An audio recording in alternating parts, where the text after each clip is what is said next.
L'expression « mode alternatif de règlement des différends » indique les mécanismes qui permettent aux parties de trouver des solutions acceptables en dehors des procédures judiciaires classiques.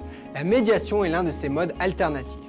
Le Code de procédure civile prévoit que le juge peut confier une mesure de médiation à un médiateur.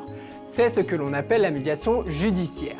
Le médiateur doit remplir des conditions de moralité, posséder la qualification requise, justifier d'une expérience adaptée et présenter des garanties d'indépendance. Le Code de procédure civile prévoit également que les parties peuvent tenter de trouver une solution amiable à leur conflit avec l'aide d'un médiateur.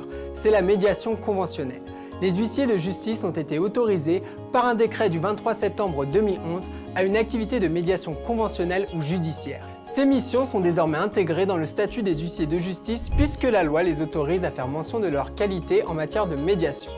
Pour accompagner le développement de cette nouvelle activité, la Chambre nationale des huissiers de justice a décidé de créer une structure. Sa spécificité, promouvoir la médiation par les huissiers de justice auprès des justiciables, des pouvoirs publics et des tiers.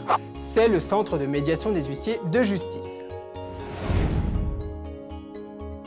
Promouvoir la médiation au sein de la profession d'huissier de justice, permettre aux huissiers de justice d'être accompagnés dans leur activité de médiation, offrir aux justiciables un centre capable de gérer leurs conflits et en assurant le suivi administratif du dossier, adopter un règlement de médiation ainsi qu'un code de déontologie, travailler en étroite collaboration avec les institutions, promouvoir, avec des outils pratiques, la médiation par les huissiers de justice en France et à l'étranger.